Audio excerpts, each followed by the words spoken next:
NASCAR made one change before the Talladega race this year. One change they said would fix everything wrong with superspeedway racing, and for a few weeks people actually believed it might work.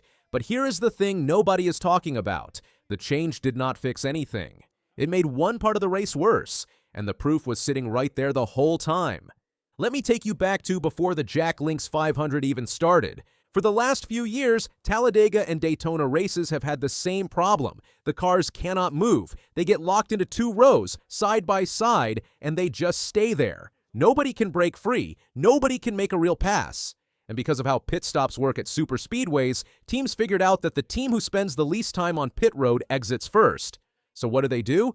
They save fuel, they run slow, they protect the car, they wait. That is not racing. That is a parade with danger at the end.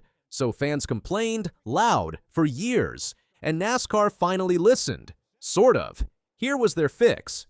Change the stage lengths so that there would be no pit stops during Stage 2 and Stage 3.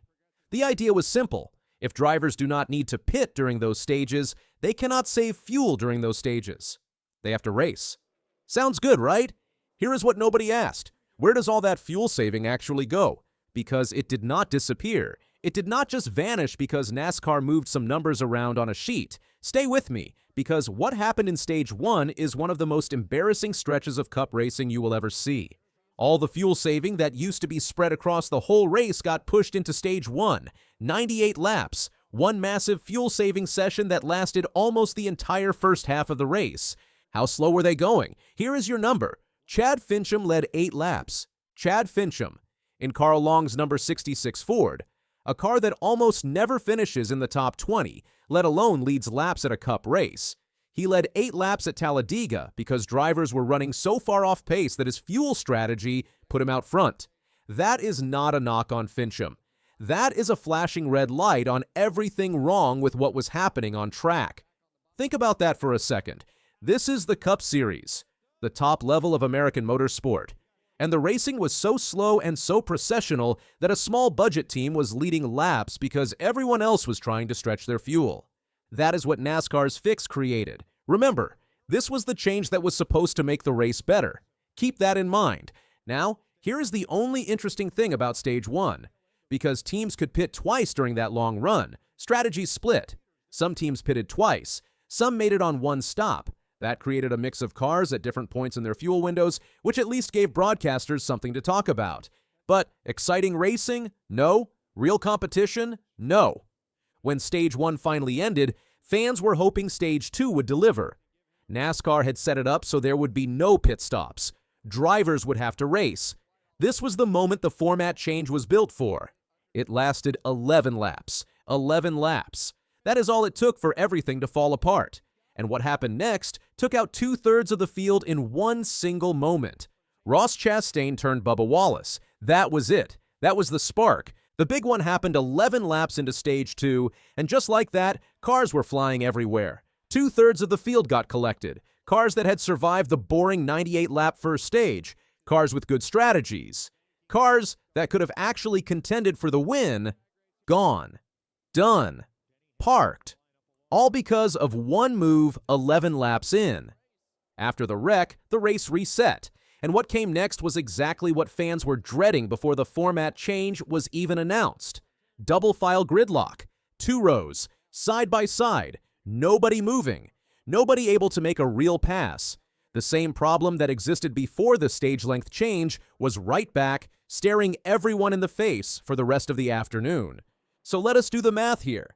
You had 98 laps of fuel-saving misery in Stage 1. You had 11 laps of actual racing in Stage 2 before the big one, and then you had the rest of the day in gridlock.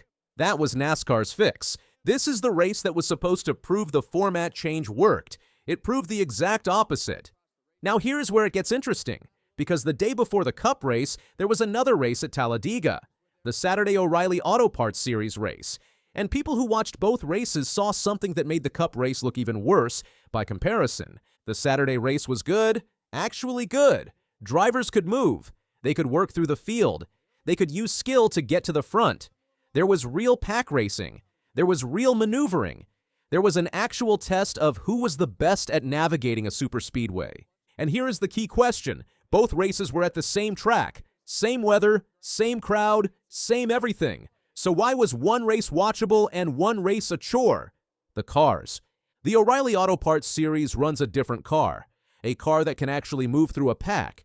A car that gives drivers real options. A car where the driver matters. The Cup Series runs the next-gen car, and the next-gen car at Talladega and Daytona is a problem that no format change, no stage-length adjustment, and no scheduling trick can fix. And here is the part that should scare every NASCAR fan who wants to see this fixed. Because the solution is right there. Everyone can see it. But NASCAR keeps putting bandages on a broken bone.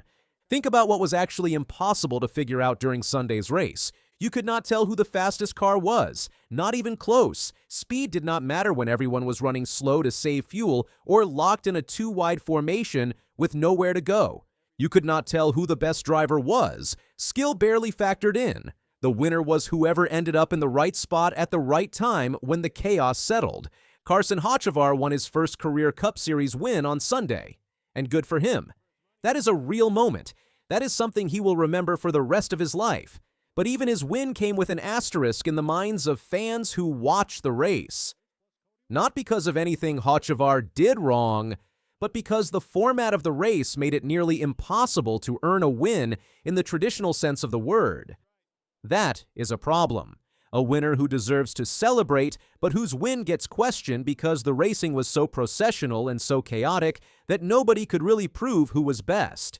That is what the next-gen car at superspeedways has created. We called it at the start. NASCAR's move was useless. Here is exactly why, and here is what they keep refusing to do about it. The stage length change was not a bad idea. The thinking behind it made sense on paper. If you remove the incentive to pit during certain stages, you remove the fuel saving during those stages. Logic checks out. But it ignored one massive fact. The fuel saving exists because the car creates a situation where pit strategy is more important than speed. You fix pit strategy, the fuel saving just moves somewhere else, which is exactly what happened. It moved to stage 1 and turned 98 laps into the slowest stretch of superspeedway racing in recent memory. The real fix is the car. Make a car that can actually move at Talladega and Daytona, a car where a driver's skill matters more than fuel windows and pit timing, a car that does not lock into 2x2 gridlock from lap 1 to lap 200. The Saturday Xfinity race proved that is possible. The same track, the same distance, a car that works, racing that people actually want to watch. NASCAR knows this. The evidence is sitting right there every single weekend when a support series puts on a better show at the same venue. So here's the question that nobody at NASCAR headquarters seems to want to answer. If you know the car is the problem and you have proof from the race the day before that a different car fixes it, why are we still talking about stage lengths? That is the most useless part of all of this. Not the format change. Not the stage lengths. The fact that the right answer is obvious, the data is already there, and the response was to shuffle some numbers around on a schedule sheet and call it a fix. NASCAR's most useless move of 2026 was not just what happened on Sunday, it was pretending that Sunday's change was ever going to be enough. So, yes, NASCAR's most useless move of the 2026 season went exactly as expected.